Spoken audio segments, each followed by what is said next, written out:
Di sebuah desa kecil yang dikelilingi hutan lebat dan sawah hijau, hiduplah seorang perempuan tua bernama Mbok Srini. Setiap hari, ia pergi ke ladang sendirian. Namun di balik wajah sabarnya, tersimpan kesedihan yang dalam, karena ia tidak memiliki anak. Andai aku punya seorang anak, pasti hidupku lebih bahagia. Gumamnya setiap malam sambil menatap bintang.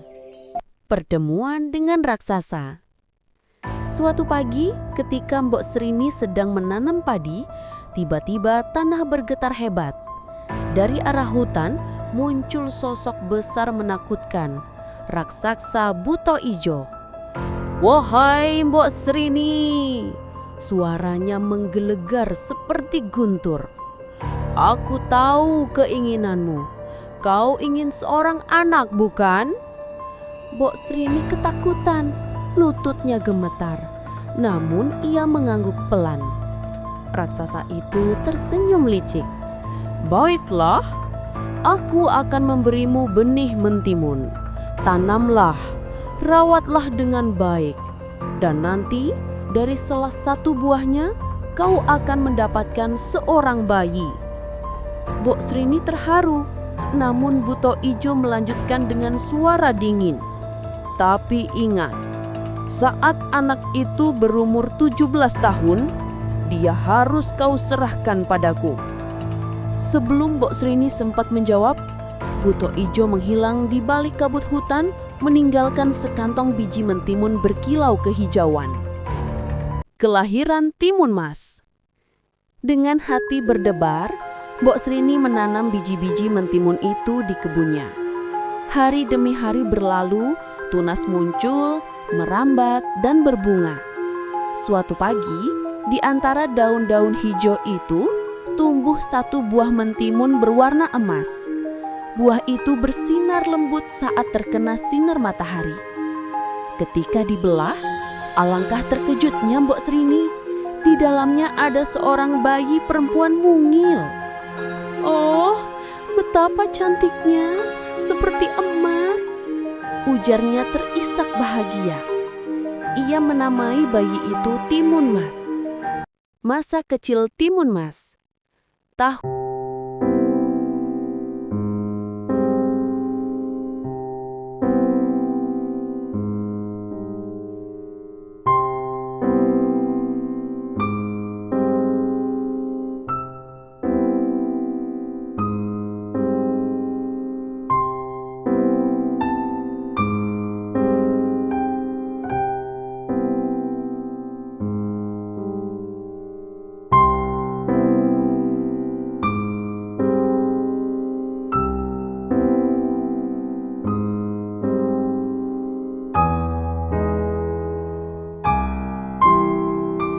Menagih janji.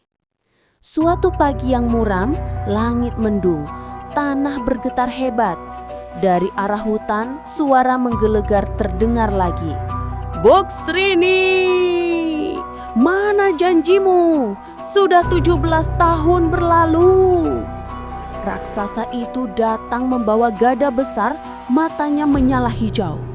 Mbok Srini memohon, "Ampun buto ijo, berilah aku waktu sedikit lagi." Namun raksasa itu mengaum marah. "Tidak, hari ini aku akan mengambil timun mas." Mbok Srini cepat-cepat memberikan bungkusan kecil berisi 4 benda ajaib kepada timun mas, yaitu biji mentimun, jarum, garam, dan terasi. "Larilah ke arah hutan, nak. Bila buto ijo mengejar, lemparkan benda-benda ini satu persatu." Timun Mas berlari sekuat tenaga ke arah hutan. Air matanya bercucuran. Buto ijo mengejar dengan langkah-langkah besar. Bumi berguncang setiap kali kakinya menapak. "Timun Mas, takkan bisa kau lari dariku?" Timun Mas melempar biji mentimun. Sekejap, di belakangnya tumbuh hutan mentimun raksasa. Sulur-sulur membelit buto ijo. Namun sang raksasa merobeknya dengan mudah. Timun Mas melempar jarum. Jarum-jarum itu berubah menjadi hutan bambu tajam. Buto ijo terluka, tetapi tetap menerobos. Lalu Timun Mas menebarkan garam. Tanah di belakangnya mendidih dan berubah menjadi lautan luas. Buto Ijo berenang dengan teriakan menggelegar. Ombak besar bergulung. Akhirnya, Timun Mas melempar terasi terakhir. Tanah bergetar, muncul lumpur panas mendidih. Raksasa itu terperosot dan tenggelam sambil mengaum, "Timun Mas!" hingga suaranya lenyap di telan bumi. Akhir bahagia. Timun Mas berdiri terengah-engah. Langit kembali cerah. Burung-burung berkicau. Ia berlari pulang memeluk ibunya dengan air mata bahagia. "Ibu, raksasa itu sudah tiada. Syukurlah nak, Tuhan melindungimu." Sejak hari itu, Timun Mas dan Bu Srini hidup tenang dan bahagia. Mereka sering menolong orang-orang di desa, menanam kebun mentimun dan menceritakan kisah mereka sebagai pelajaran. Pesan moral cerita ini adalah, dari kisah ini, kita belajar bahwa cinta dan keberanian bisa mengalahkan kejahatan sebesar apapun. Seorang anak yang berani dan seorang ibu yang penuh kasih, itulah kekuatan sejati dalam hidup. Inilah legenda Timun Mas, kisah abadi tentang cinta, keberanian, dan harapan.